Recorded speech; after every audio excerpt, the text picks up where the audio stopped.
Qué gusto saludarles, amigos, y compartir estos momentos de estudio de la Palabra de Dios. Mientras usted busca el pasaje que citó Esteban, quiero decirle que Juan ha registrado en el capítulo 4 el ministerio de Jesús en Galilea, cuando él estaba en la ciudad de Caná, y el noble vino a él preocupado de que su hijo estaba enfermo. Jesús habló la palabra y a unos 32 kilómetros de distancia, el Espíritu de Dios hizo su obra y sanó al hijo de aquel noble. Así que después de esto sería después de su ministerio en Caná y la curación del hijo del noble. Allí encontramos este relato que le invito a compartir juntos la lectura. Después de estas cosas, había una fiesta de los judíos y subió Jesús a Jerusalén. Y hay en Jerusalén, cerca de la puerta de las ovejas, un estanque llamado en hebreo Betesda, el cual tiene 5 pórticos. En estos yacía una multitud de enfermos, ciegos, cojos, paralíticos, que esperaban el movimiento del agua, porque un ángel descendía de tiempo en tiempo al estanque y agitaba el agua. Y el que primero descendía al estanque, después del movimiento del agua, quedaba sano de cualquier enfermedad que tuviese. Y había allí un hombre que hacía 38 años que estaba enfermo. Cuando Jesús le vio acostado y supo que llevaba ya mucho tiempo así, le dijo: ¿Quieres ser sano? Señor, le respondió el enfermo, no tengo quien me meta en el estanque cuando se agita el agua. Entre tanto que yo voy, otro desciende antes que yo. Jesús le dijo: levántate, toma tu lecho y anda. Juan está ahora dándonos una pequeña escena en el ministerio de Jesús. Recordamos que el Evangelio de Juan tiene imágenes seleccionadas. En el capítulo 19, Juan nos dice que Jesús hizo muchas otras cosas que no están registradas, pero estas fueron registradas para que usted crea que Jesús es el Cristo, el Hijo de Dios, el Hijo del Dios viviente, y por creer usted tenga vida en su nombre. Así que Juan le está diciendo que él ha seleccionado algunas cosas de la vida y del ministerio de Jesús para poder demostrar el hecho de que Jesús es el Mesías, el Hijo del Dios viviente. Que usted, mediante creer en Él, puede tener vida eterna en su nombre. Cuando Juan cerró su epístola, él dijo que hay muchas cosas que podrían ser escritas acerca de Jesús, que supongo que si alguien tratase de escribirlas a todas las bibliotecas del mundo no podrían albergar todo eso que sería escrito en cuanto a él. Bueno, seguramente estamos comprobando en el día de hoy que hay una multitud de libros que están siendo publicados en cuanto a la Biblia, en cuanto a Jesús, y todavía no estamos ni cerca de agotar todo lo que se podría decir. Este es otro pequeño enfoque. Ahora, el estanque de Betesda, dentro de lo que se decía la puerta de las ovejas, hoy descansa allí en lo que se conoce como la puerta del león. La puerta de las ovejas ya no existe en los muros de Jerusalén. Pero dentro de la puerta del león, en las excavaciones, encontraron que en el estanque de Betesda habían 5 porches donde Jesús ministró a este hombre cojo. Había muchas personas allí alrededor, ciegos, cojos, paralíticos. ¿Por qué? Porque una tradición se había desarrollado acerca del estanque, y ésta decía que cuando el agua comenzaba a moverse, cualquiera que fuese primero al entrar al agua sería sanado de cualquier enfermedad que tuviese. Así que todas estas personas que tenían estas enfermedades, que eran cojos, ciegos, que estaban mutilados o lo que fuesen, reposaban alrededor del estanque tan solo esperando porque las aguas comenzaran a agitarse. ¿Puede imaginar qué visión lastimosa debió haber sido ver ese estanque de agua con los 5 porches y todas estas criaturas tendidas a los costados simplemente esperando porque las aguas se agitaran, y luego el revuelo que ello promovía. El ciego, por supuesto, estaba en desventaja porque él solo podía oír el murmullo de las personas y luego darse cuenta de que debía estar yendo y tratando de entrar, y todos trataban de entrar primero. El que entraba primero era sanado de cualquier enfermedad que tuviese. Usted dirá, bueno, ¿cómo puede explicar que el primero fue sanado? Mire, sabemos que hay un tremendo poder en la fe. Jesús dijo, si puedes creer, todas las cosas son posibles al que cree. ¿Cuántas veces Jesús dijo a la gente, tu fe te ha sanado? Sí, estimado oyente, la fe es un poder tremendo. Puede activar la obra de Dios en beneficio suyo. Y las personas con frecuencia necesitan un punto de contacto para liberar la fe. Muchas veces la fe es algo más bien pasivo, pero la fe pasiva realmente no puede hacer mucho. Cuando uno dice, creo que Dios puede, creo que Dios creó el universo, así que sé que Dios puede hacer todo. Eso es tener la fe pasiva para creer en Dios, creer que Dios puede reemplazar un brazo amputado. Digo la fe pasiva para creer eso porque no tengo la fe activa para creerlo. Usted me dirá, bueno, ¿usted cree que Dios puede crear el mundo? Seguro. ¿Usted cree que puede hacer cualquier cosa? Claro que sí. Entonces, si Dios puede hacer cualquier cosa, seguramente puede poner un nuevo brazo sobre una persona cuya extremidad ha sido amputada. Sí, yo creo que Él puede. No creo que Él lo hará. ¿Ve? Esa es la diferencia entre la fe pasiva y la fe activa.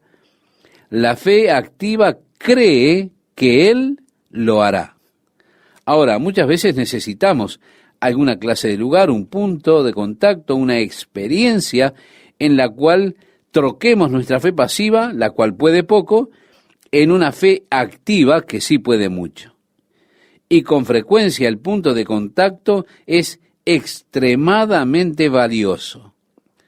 Ahora con estas personas un punto de contacto se había desarrollado hacia donde siempre que las aguas se movían, ellos creían que el primero que entrase a las aguas sería sanado de cualquier enfermedad o cualquier padecimiento que tuvieran. Y porque creían que esto era así, el primero que entraba, su fe era inmediatamente activada y creía que Dios habría de sanarlo. Y porque creía que Dios le sanaría, él era sanado. Su fe se volvía activa. Como la mujer que dijo en su corazón, recuerda, sé que cuando toque el borde de su manto, seré sana de esta plaga. Así que ella se abrió paso a través de la multitud hasta llegar cerca lo suficiente como para alcanzar y tocar el borde del atuendo del Señor. Y al momento que ella lo hizo, ella liberó su fe. Esa fe se volvió activa y el poder de Dios ministró a ella como virtud que salió de Jesús. ¿Por qué? Porque Dios, estimado oyente, responde a nuestra fe. Se puede ser un obstáculo o se puede ser una bendición. Mire, lo que creemos es muy importante. Si creo que Dios no puede o no hará algo, entonces lo que sigue es que Dios no lo hace. Si creo verdaderamente que Dios hará cierta cosa, entonces lo que por lo general sigue es que Dios lo hace. Cuando era un niño, desafortunadamente, había mucha predicación negativa. Muchas personas se convirtieron en víctimas de ese tipo de predicación negativa. Yo escuché muchos sermones en contra de muchas cosas. Uno de los temas favoritos de atacar por esos ministros era fumar cigarros. Escuché una y otra vez desde niño que si uno fuma un cigarro no puede ser cristiano, no puede ser hijo de Dios, y fumar un cigarro a la vez, por supuesto. Escuché eso. Eso es la predicación negativa. Ahora bien, había muchos de mis compañeros que también escucharon esto, y esta predicación, y ellos creyeron lo que escuchaban. Así que cuando comenzaron a experimentar, empezaron a fumar, ellos dijeron, bueno, Dios no me puede salvar. Soy un pecador por causa de fumar cigarrillos y no puedo ser salvo en tanto que no deje de fumar este cigarrillo. Esto era porque creyeron que no podían ser salvos y fumar, que esto entonces era la verdad. No podían ser salvos, no podían creer que Dios pudiera salvarlos mientras estuviesen atados a ese hábito. ¿Por qué? Porque lo que usted cree se convierte en realidad en tal caso. Desafortunadamente, muchas personas han sido destruidas por esa clase de predicación negativa. Quiero contarle algo, estimado oyente. Había un hombre en Tucson que me dijo, Chuck, a mí me gustaría ser cristiano, me gustaría venir a la iglesia, me gustaría vivir para el Señor. Solía ser el director de jóvenes en nuestra iglesia cuando estaba creciendo. Y estaba sirviendo al Señor y yo era feliz. Y cuando voy a casa en la noche, después de un día estresante, a mí me gusta sentarme, relajarme, tomarme una latita de cerveza. Así que no puedo ser salvo. Yo le dije a Edmundo, ¿quién te dijo que no puedes tomar una lata de cerveza? Y le dije, ese no es el asunto. Eso lo dije para hacerle entrar en razón. Y yo le dije a él, yo bebo toda la cerveza que quiero. Ahora, no quiero beber ninguna. Pero muchas personas son apartados de Dios porque se han enredado con hábitos o con patrones que no pueden romper. Han tratado de hacerlo y se les ha dicho que en tanto lo hagan, no pueden ser hijos de Dios. Así que ellos tratan de dejar de fumar, pero no pueden hacerlo y piensan, Dios desearía ser salvo o desearía ser un hijo tuyo. Y créame, anhelan serlo, desean serlo, pero están atados, no pueden dejar de fumar. Lo que están tratando de hacer es poner el carro delante de los caballos. Usted le da su vida a Jesucristo y Él tendrá cuidado de las cosas de su vida al conformarle el Espíritu de Dios a la imagen de su Hijo Jesucristo. Con frecuencia en nuestro esfuerzo por ser justos delante de Dios, estamos tratando de hacer cosas desde afuera hacia adentro. Pero eso siempre es un proyecto difícil, si no imposible. El Espíritu de Dios obra desde adentro hacia afuera. Él hace que ocurran esos cambios en mí que tienen su expresión fuera de mí. Así que nuestra fe, lo que creemos que se hará, se vuelve una realidad en nuestra vida. Pero está esa posibilidad de activar la fe y a veces el punto de contacto es valioso para ello. Si hay algún enfermo entre vosotros, decía Santiago, llamen a los ancianos de la iglesia y que le unjan con aceite en el nombre del Señor, y la oración de fe salvará al enfermo y el Señor le levantará. Ahora piense un poquito. Cuando los ancianos vienen, le ungen con aceite y ponen sus manos en el nombre de Jesús y oran por esa persona, esto es el punto de contacto para la liberación de la fe.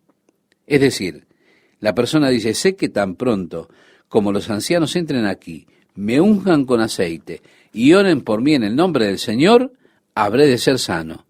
Gloria al Señor. Usted sabe, y cuando las campanillas de la puerta suenan, la persona dice, ya están aquí, bendito sea Dios, ahora sí, ahora voy a ser sanado en unos breves momentos. Cuando ellos pongan sus manos sobre mí, me unjan con aceite, en el nombre del Señor, yo seré sano.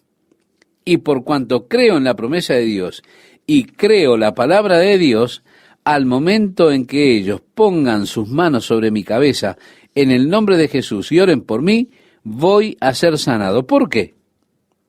Porque he movido, o en otras palabras, he activado la fe. No es más un, sí, Dios puede sanarme, sino que es un, Dios me sana en este momento. Y esto activa la fe. Así que tenemos a estas personas sentadas allí alrededor del estanque de Betesda, esperando que las aguas se moviesen. porque creó un punto de contacto para la liberación de la fe de esas personas, por esa obra que Dios quería hacer en la vida de ellos. Pero este hombre había estado allí por 38 años. Había estado allí mucho tiempo, ¿verdad? Y él estaba tan imposibilitado que siempre que las aguas se comenzaban a mover, para el momento en que pudiese él entrar en el agua, alguien ya había entrado antes que él. Por lo tanto, se quedaba en su condición de invalidez esperando y aguardando que algún día quizá pudiese ser él el primero. Y como era su caso, no tenía ningún amigo que le ayudase. Usted sabe, los que estaban allí junto a él y sosteniéndole, tan pronto como las aguas comenzaban a moverse, los demás le empujaban. Así que estaba allí en ese estado desesperanzado. Y Jesús dijo, ¿te gustaría ser sano? Y él trajo su problema a Jesús. Él le dijo, por supuesto, me gustaría ser sano, pero no hay nadie que me ayude. Cuando las aguas se mueven, alguien siempre está allí delante de mí. Y Jesús le mandó a hacer lo que era imposible. Jesús le dijo, levántate, toma tu lecho y anda. Mire, yo amo el modo en que Jesús está siempre dando a la gente mandamientos que son imposibles de realizar. Porque siempre que el Señor le da un mandamiento imposible, usted se enfrenta a dos elecciones. La primera elección es que usted puede obedecer el mandato que Jesús le dio, o usted puede discutir con el mandamiento que el Señor le dio. Este hombre pudo haber dicho, ¿a quién estás tratando de hacerle una broma, Señor? Le dije que no tengo a nadie que me ayude. Las aguas no se están moviendo aún. ¿Piensa que si pudiese llevar mi lecho lejos, estaría postrado aquí todo este tiempo? He estado 38 años así, mi amigo. No hay manera de que pueda levantarme. Él pudo haber discutido con el mandamiento de Jesús y permanecer allí impotente. Pero él hizo una sabia elección. Él escogió obedecer el mandamiento de Cristo. Entonces leemos, y al instante aquel hombre fue sanado y tomó su lecho y anduvo. Y era día de reposo aquel día. Él escogió obedecer el mandato de Cristo, a pesar de que sabía que era imposible. Ahora bien, en muchas ocasiones, el Señor nos da a nosotros mandamientos. Mandamientos que para nosotros parecen como un mandato imposible. Quizá hay un área de debilidad en nuestra vida con la cual hemos estado luchando durante años. Nos mantiene en un estado de permanente derrota. Y el Señor dice, muy bien, ahora no lo vuelvas a hacer. Decimos, oh Señor, no sabes cómo me gustaría dejar, no sabes cuán miserable soy cuando hago esto. No saco nada de esto, no tengo ningún gozo, ninguna alegría con esto. Y discutimos con Jesús y le decimos de todas las veces que tratamos, le decimos todos los programas en que hemos estado tratando de cambiar nuestro patrón de conducta. Y le decimos, y aún sigo igual. Estamos discutiendo con Él, en lugar de querer obedecer. Ahora bien, una cosa debemos aprender y es esta. A pesar de que Jesús nos dé lo que parece un mandamiento imposible, Él nunca nos mandará algo, pero si queremos en verdad hacerlo, Él en ese momento nos dará a nosotros la capacidad, todo el poder y toda la habilidad para poder hacer aquello que Él nos mandó. Pero le recomiendo, no discuta con Él, simplemente diga, sí Señor, y hágalo, porque usted deseará obedecer el mandamiento de Cristo, e inmediatamente usted recibirá todo lo que es necesario para obedecer ese mandamiento. Así que muchas veces miramos y decimos, pero es imposible, Señor, ya basta, no más, porque Él me dijo que lo haga, lo haré, y en virtud del hecho de que fue Él quien me dijo que debo hacerlo, sé que Él me dará la capacidad para lograr aquello que Él me mandó. Mientras usted, estimado oyente, encuentra el pasaje bíblico que citara Esteban, quiero aprovechar para saludarle y darle gracias a Dios por estos momentos que podemos compartir juntos la palabra de Dios para hoy. Si me acompaña, entonces vamos a darle lectura a este versículo 1, o mejor dicho, al capítulo 5 de Juan, comenzando desde el versículo 1. Después de estas cosas, había una fiesta de los judíos, y subió a Jerusalén. Y hay en Jerusalén, cerca de la puerta de las ovejas, un estanque llamado en hebreo Betesda, el cual tiene 5 pórticos. En estos yacía una multitud de enfermos, ciegos, cojos y paralíticos, que esperaban el movimiento del agua, porque un ángel descendía de tiempo en tiempo al estanque y agitaba el agua, y el que primero descendía al estanque después del movimiento del agua, quedaba sano de cualquier enfermedad que tuviese. Y había allí un hombre que hacía 38 años que estaba enfermo. Cuando Jesús lo vio acostado y supo que llevaba ya mucho tiempo así, le dijo: ¿Quieres ser sano? Señor, le respondió el enfermo, no tengo quien me meta en el estanque cuando se agita el agua. Y entre tanto que yo voy, otro desciende antes que yo. Jesús le dijo: levántate, toma tu lecho y anda. Estimado oyente, yo amo la manera en que Jesús siempre les da a las personas esta clase de mandamientos que son imposibles. Porque donde sea que el Señor le da un mandamiento imposible, entonces usted se enfrenta con 2 opciones a elegir. La primera opción es que usted puede obedecer el mandato que Jesús le ha dado, o si no, puede argumentarlo. Este hombre pudo argumentar: ¿a quién está intentando engañar, Señor? Ya le dije que no tengo a nadie que me ayude.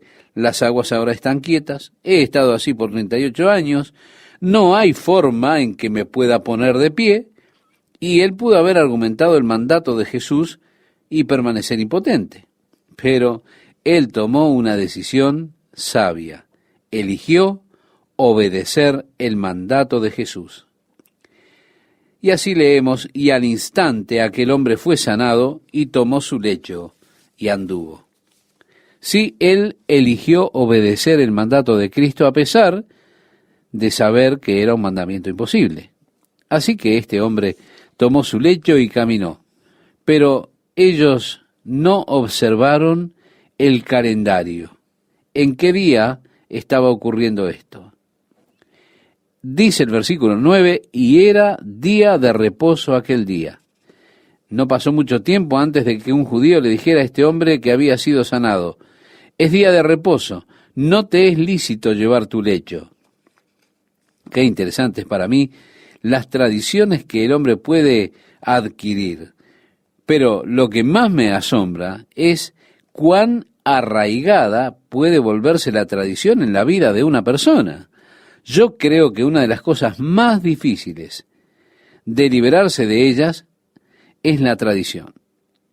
Es tremendamente duro salir de las tradiciones. Desafortunadamente, en la iglesia también hay muchas tradiciones. Ellas tienen origen en esa misteriosa religión de Babilonia, pero se ha vuelto parte ya de la tradición de la iglesia.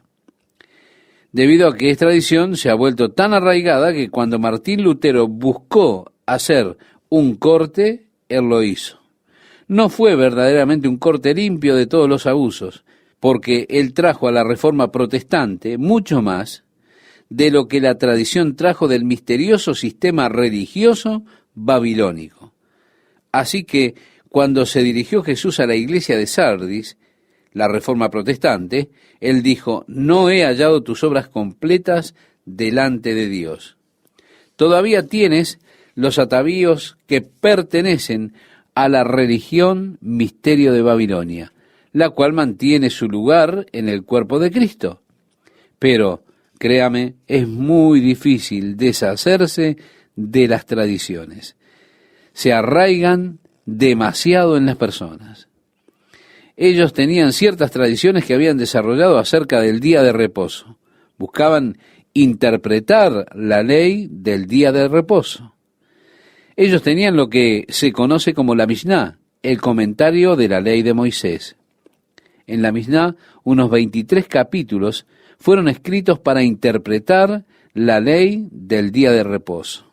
Dios había dicho simplemente: acuérdate del día de reposo para santificarlo. 6 días trabajarás y harás toda tu obra, mas al séptimo día es reposo. Así que había que acordarse del día de reposo y mantenerlo santo. Pero ellos intentaban interpretar esta ley en particular. Y en 23 capítulos de la Mishnah, usted encontrará la interpretación de la ley. ¿Qué constituye llevar una carga en el día de reposo? Mire, cuando nosotros fuimos a Jerusalén en un día de reposo, nuestro ómnibus estaba bajando por una calle. Allí había un pequeño niño judío. Yo diría que tendría unos 10, 12 años de edad. Él estaba con su atuendo típico. Cuando el ómnibus pasó, él estaba indignado con que este ómnibus estuviera viajando en un día de reposo. ¿Y qué hizo él? Nos hizo toda clase de caras a nosotros. Finalmente, él nos sacó la lengua a nosotros porque nos habíamos atrevido a andar en ómnibus un día de reposo.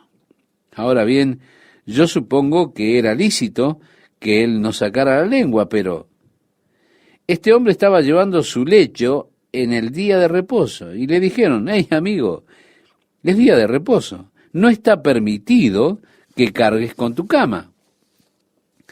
Y aquel que había sido sanado nos dice aquí que les respondió: el que me sanó, él mismo me dijo: toma tu lecho y anda. Así que llamó su atención el hecho de que él había sido sanado. Seguramente alguien que puede sanarme después de 38 años de estar lisiado debe tener alguna autoridad.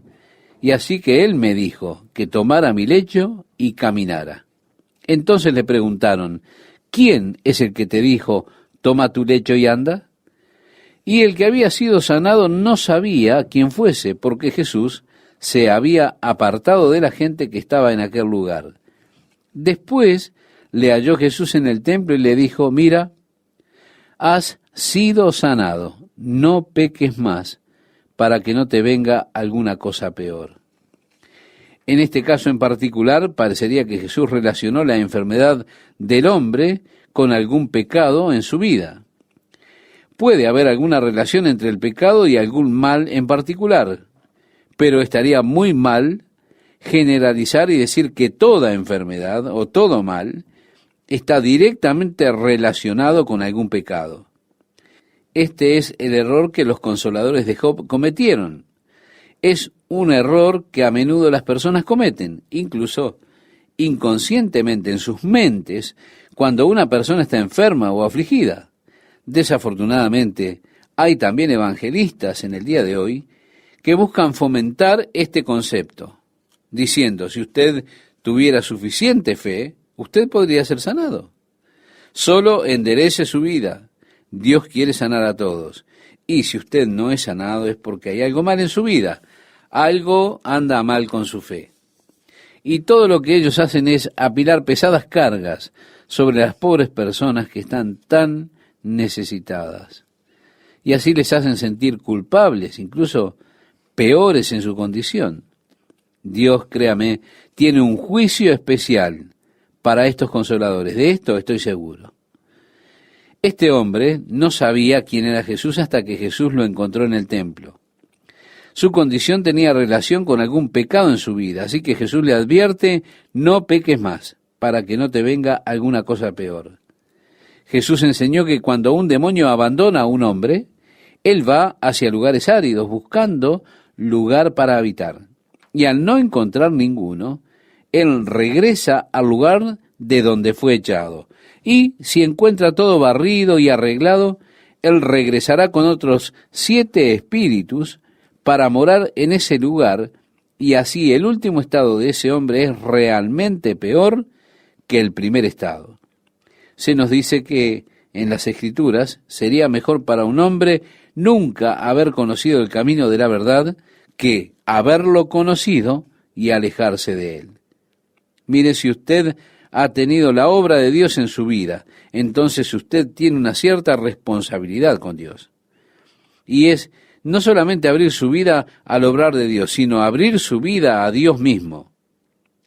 En el versículo 15 leemos, el hombre se fue y dio aviso a los judíos que Jesús era el que le había sanado. Y esto es algo por lo que los judíos nunca perdonaron a Jesús. Eventualmente, esto fue lo que llevó a Jesús a la cruz. Su violación a la interpretación tradicional del día de reposo.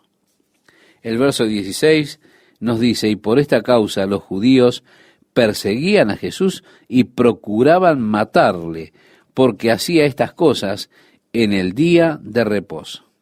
Para ellos, estimado oyente, guardar sus tradiciones era más importante que la sanidad de un hombre. Jesús les dijo a ellos en otra oportunidad, ¿quién de vosotros, si su asno o su buey cae en algún pozo, no lo sacará inmediatamente, aunque sea el día de reposo? Pues, ¿cuánto más vale un hombre que un animal? Por consiguiente, es lícito hacer el bien en los días de reposo. Así que ellos buscaban perseguir a Jesús porque él había hecho estas cosas en un día de reposo. El versículo 17 nos dice, y Jesús les respondió, mi Padre hasta ahora trabaja y yo trabajo. ¿No está usted feliz de que el Padre trabaje en el día de reposo? ¿Qué sería si Dios se tomara franco cada día de reposo? Piense en el desastre en que estaría el mundo, intentando recuperarse de que Dios tome un descanso cada día de reposo. Pero dice la palabra de Dios, he aquí, no se adormecerá ni dormirá el que guarda a Israel. Sí, esto lo dice el Salmo 121, el Salmo del viajero, en el versículo 4. Dios no se toma días libres. Dios está trabajando en la vida de sus personas todo el tiempo. Y por eso Jesús dijo, mi Padre hasta ahora trabaja y yo trabajo. El versículo 18 nos dice, por esto los judíos aún más procuraban matarle, porque no solo quebrantaba el día de reposo, sino que también decía que Dios era su propio Padre, haciéndose igual a Dios. Hoy en día están aquellos que dicen Jesús nunca afirmó ser Dios. Eso fue algo que otros inventaron, construyeron a su alrededor, el aura y toda la divinidad. Estas personas leyendo los registros leen esto, o llegan a esa comprensión al estudiar los registros el día de hoy. Aquellas personas con las que Jesús habló para que supieran exactamente lo que él quería decir y lo que él estaba diciendo. Ellos no tenían ideas equivocadas acerca de lo que Jesús estaba afirmando. Porque si él estaba diciendo que él era el Hijo de Dios, ellos sabían que él se estaba haciendo uno con Dios, y por eso ellos buscaban matarlo. El versículo 19 nos dice, respondiendo entonces Jesús les dijo, de cierto os digo, no puede el Hijo hacer nada por sí mismo, sino lo que ve hacer al Padre, porque todo lo que el Padre hace, también lo hace el Hijo igualmente. Él comienza a hablarle a ellos enfatizando lo que estaba diciendo con estas palabras, de cierto te digo. La repetición de la palabra es para enfatizar, es, muy bien, escuchen esto. Quiero decir, está llamando la atención a lo que él quería decir. Así que aquí Jesús está afirmando que sus obras son las obras de Dios, que no eran sus propias obras, que él les está mostrando el poder de Dios y haciendo la obra de Dios. Yo he traído sanidad a este hombre, pero fue Dios quien realmente le dio la sanidad. Yo no trabajo separado de Dios, yo trabajo en total armonía con Él.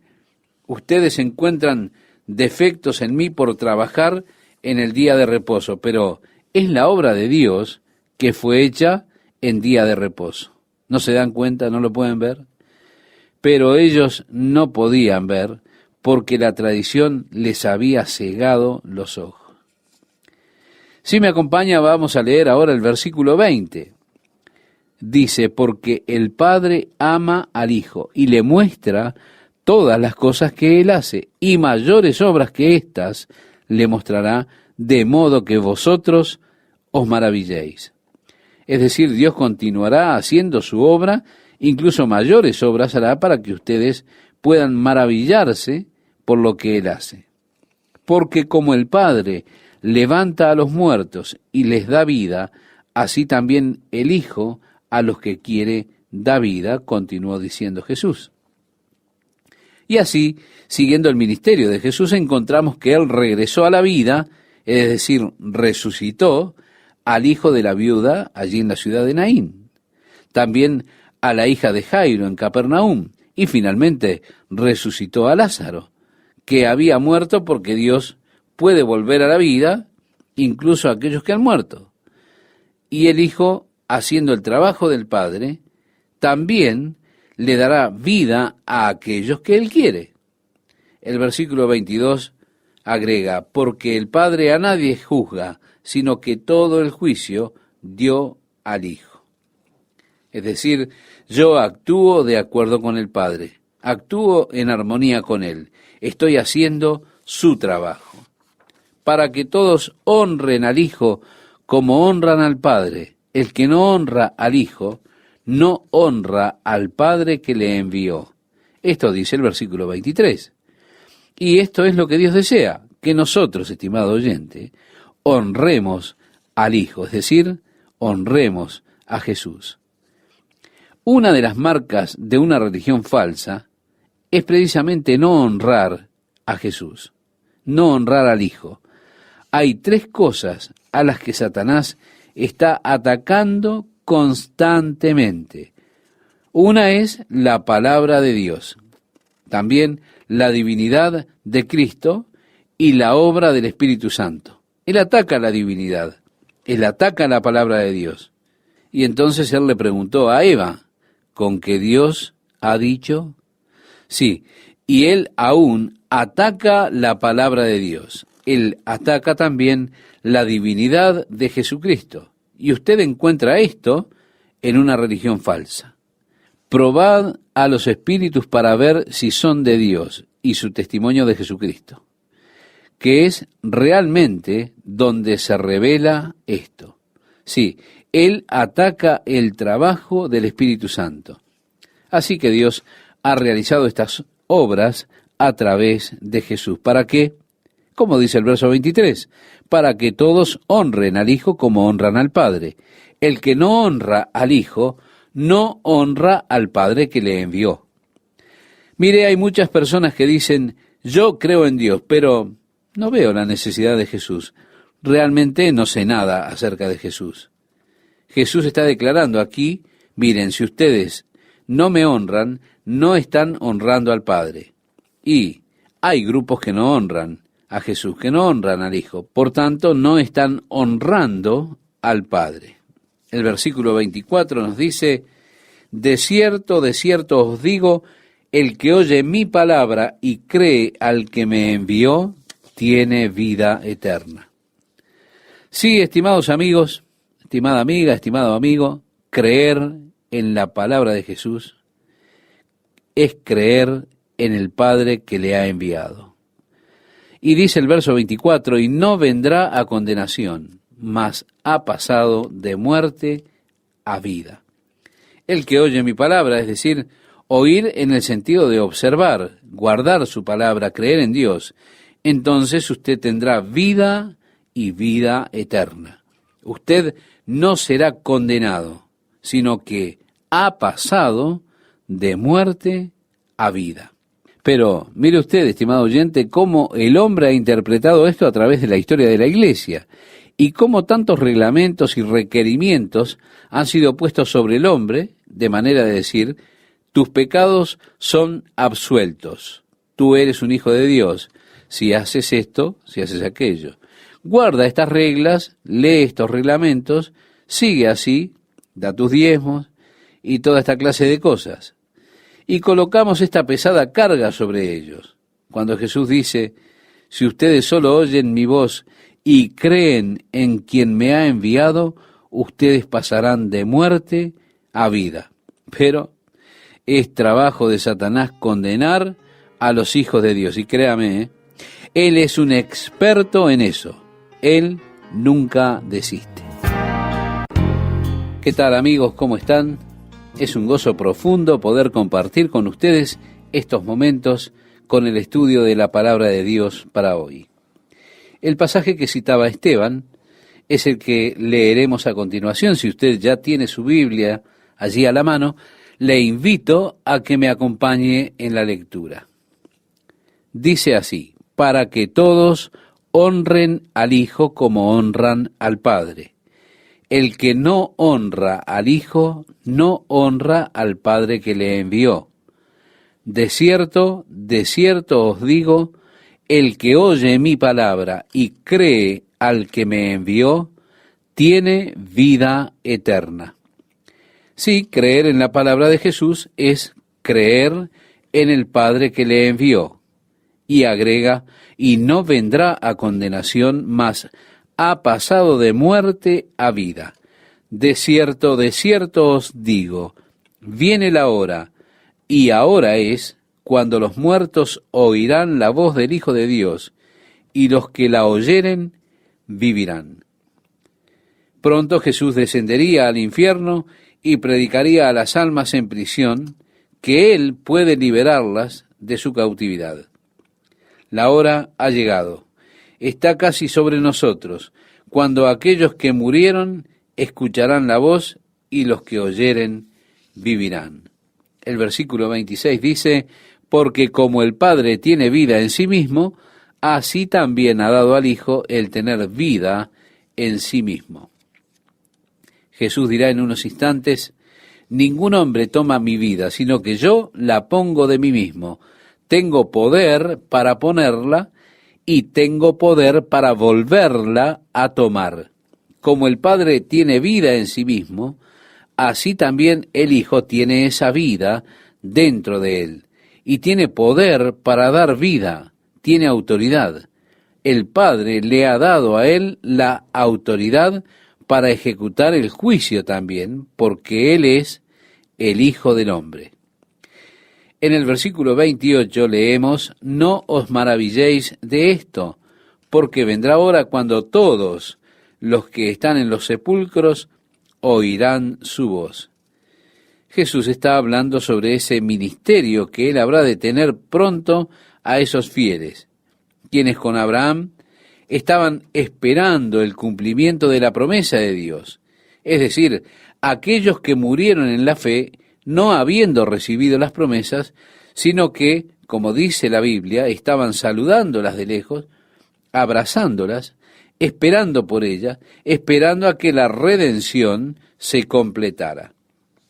A continuación vamos a leer dos versículos, el versículo 29 y el versículo 30, que nos dicen, y los que hicieron lo bueno saldrán a resurrección de vida, mas los que hicieron lo malo a resurrección de condenación. No puedo yo hacer nada por mí mismo. Según oigo, así juzgo, y mi juicio es justo, porque no busco mi voluntad, sino la voluntad del que me envió, la del Padre. Él nuevamente está declarando que está obrando en perfecta armonía con el Padre.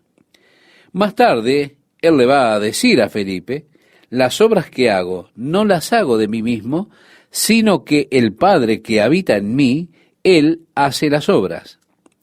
El mismo testimonio que Él está dando aquí. Estoy haciendo las obras del Padre en medio de ustedes.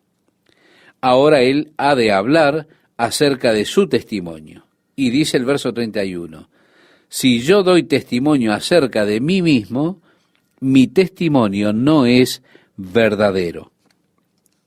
Bueno, no que no fuese un verdadero testigo, pero ellos no aceptarían el testimonio si él daba testimonio de sí mismo.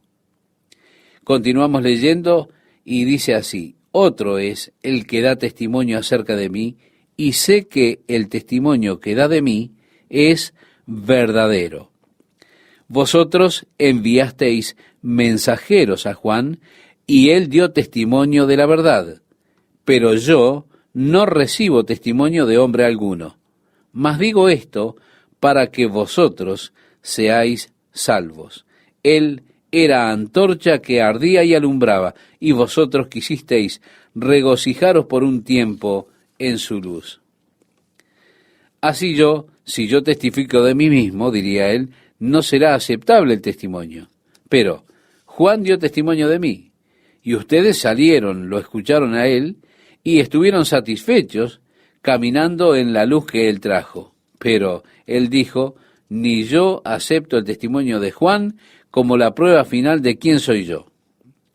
Sino que dijo en el versículo 36, yo tengo mayor testimonio que el de Juan, porque las obras que el Padre me dio para que cumpliese, las mismas obras que yo hago, dan testimonio de mí que el Padre me ha enviado.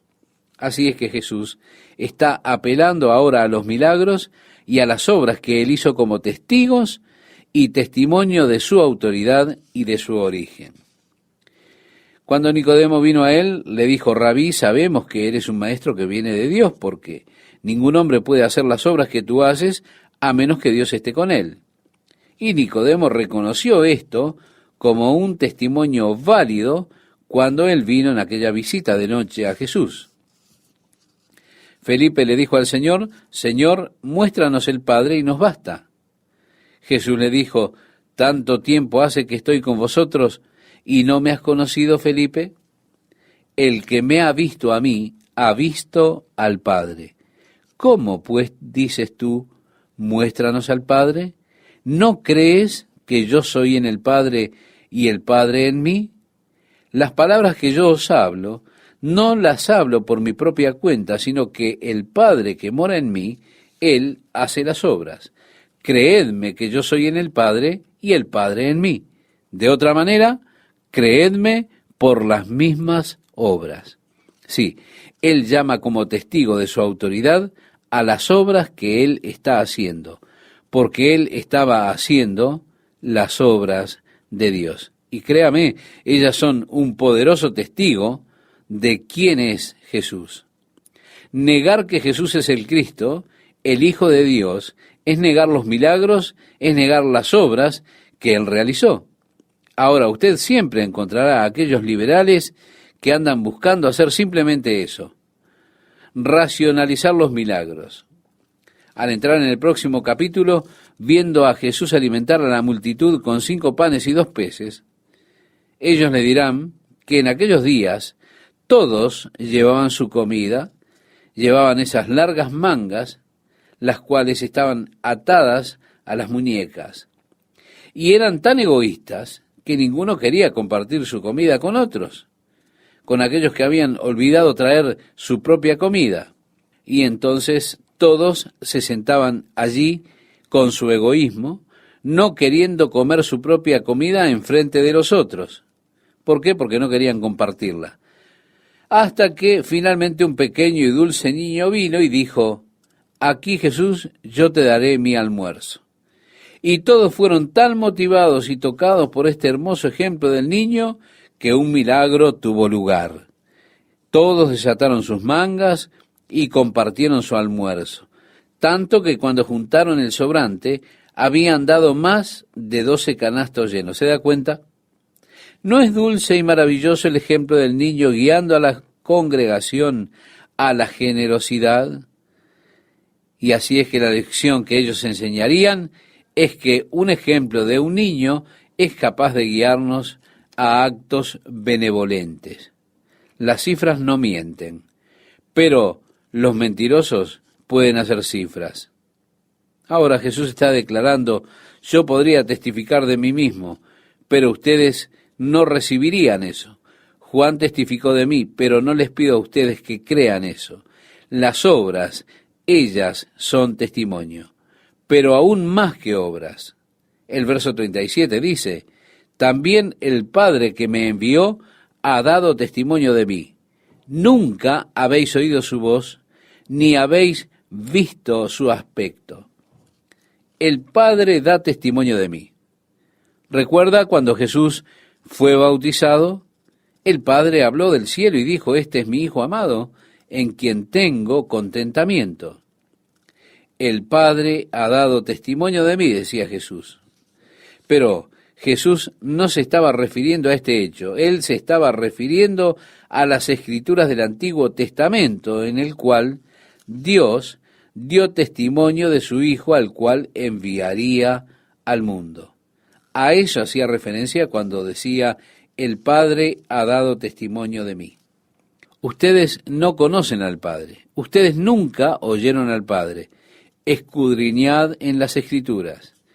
Esto es con frecuencia mal interpretado. La gente piensa que Jesús está diciendo, vayan a casa y busquen en las Escrituras.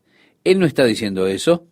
Él está diciendo, vosotros escudriñáis las Escrituras. Han escudriñado las Escrituras, porque a vosotros os parece que en ellas tenéis la vida eterna, y ellas son las que dan testimonio de mí. El apóstol Pedro en su epístola dijo, porque no os hemos dado a conocer el poder y la venida de nuestro Señor Jesucristo, siguiendo fábulas artificiosas, sino como habiendo visto con nuestros propios ojos su majestad. Pues, cuando él recibió de Dios Padre honra y gloria, le fue enviada desde la magnífica gloria una voz que decía, este es mi Hijo amado, en el cual tengo complacencia. Y nosotros oímos esta voz enviada del cielo cuando estábamos con él en el Monte Santo. Tenemos también la palabra profética más segura. Lo vi con mis propios ojos, pero no estoy pidiendo que ustedes crean lo que vi con mis ojos, diría en otras palabras el apóstol Pedro. Tengo algo que es más seguro que lo que nosotros hemos visto.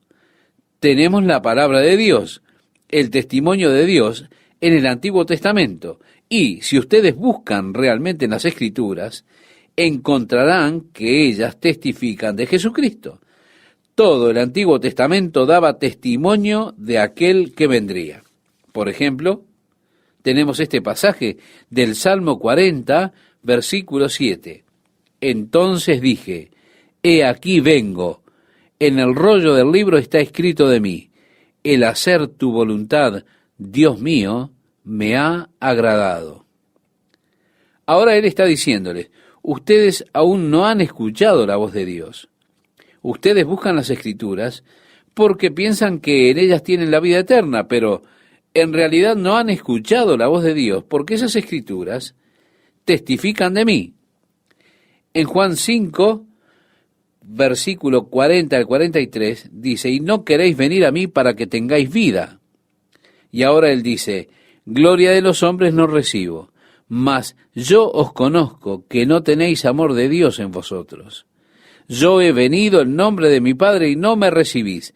Si otro viniera en su propio nombre, a ese recibiréis. La referencia aquí es al anticristo, que pronto estará entrando en escena.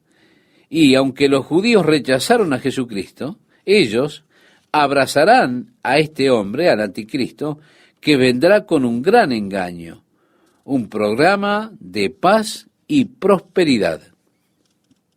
Si usted habla a los judíos ortodoxos en el día de hoy, ellos le dirán que reconocerían al Mesías porque él vendrá y les reconstruirá el templo. Y ellos están buscando la reconstrucción del templo en el día de hoy. No obstante, están buscando a algún hombre que los guíe en la reconstrucción de éste. Y quien sea que fuera ese hombre, será aclamado por ellos como el Mesías. Para ellos, esa es la señal que están buscando.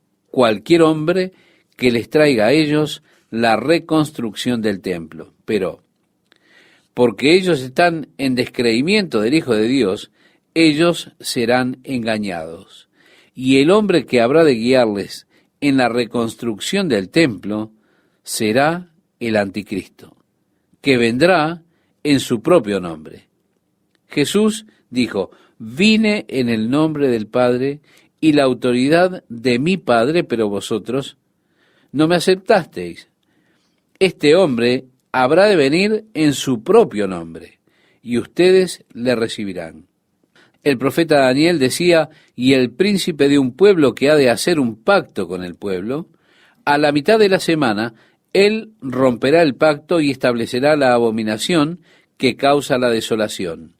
Él habrá de venir al templo luego de 3 años y medio, declarando que él es Dios, y demandando ser adorado como Dios. Y a través de su blasfemia, él disparará la gran ira de Dios, la cual será vertida sobre el mundo que rechaza a Cristo. El versículo 44 de Juan capítulo 5 dice, ¿cómo podéis vosotros creer, pues recibís gloria los unos de los otros? Mire, quiero comentarle algo, estimado oyente. Para mí, una de las cosas que más me enferman es ese ensalzar el ego de los otros hombres, en el ofrecimiento de honor, de gloria, con una montaña de alabanzas acerca de un hombre. Cuando estaba en una denominación, una de las cosas más enfermantes para mí y que tenía que atravesar eran las convenciones donde los hombres se levantaban y empezaban a halagarse unos a otros. Las introducciones de los oradores eran un verdadero sufrimiento para mí. Cuando comenzaban a decir del grande y poderoso y maravilloso instrumento de Dios que Dios ha enviado a nosotros en estos días para hacer una bendición y honor y gloria. Y luego el hombre, cuando él se levantaba para comenzar a hablar, tenía que darle honor al hombre que le había dado a él tan gloriosa introducción. Y entonces decía, ¿cómo agradezco a Dios por hermanos como estos que se han levantado tan importantes para Dios? Y así seguían y siempre estaban dándose golpecitos en la espalda de los otros, exaltándose unos a otros, ensalzando a los hombres. Jesús dijo que en tanto que usted está elevando a los hombres, ¿cómo puede escuchar la voz de Dios? La voz de Dios habla para exaltar exclusivamente a Jesucristo. Juan el Bautista dijo, Él debe crecer y yo menguar. Y así debe hacer cada verdadero hijo de Dios. En lugar de buscar el honor y la gloria del hombre, él está buscando el honor y la gloria de Dios. Y Jesús dijo, ¿cómo pueden ustedes creer cuando reciben honor uno de otro? Jesús dijo, no voy a pararme allí a acusarles delante del Padre. Aquel al cual ustedes están creyendo es quien les acusará. Moisés, él les acusará. ¿Por qué? Porque creían en Moisés. El versículo 46 nos dice, porque si creyeseis a Moisés, me creeríais a mí, porque de mí escribió él. Así que usted vuelva a los primeros 5 capítulos y encontrará lo que dijo Jesús. Escudriñad las Escrituras, porque a vosotros os parece que en ellas tenéis la vida eterna, y ellas son las que dan testimonio de mí.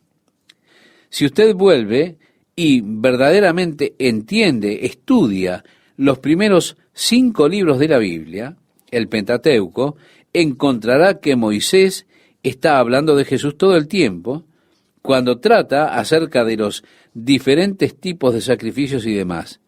Él está hablando de Jesús, que es la más grande ofrenda por el pecado que pueda ser ofrecida por los hombres del mundo. Por eso leemos en Juan 5, versículo 47, pero si no creéis a sus escritos, ¿cómo creeréis a mis palabras? Porque de hecho Moisés estaba declarando la palabra de Dios.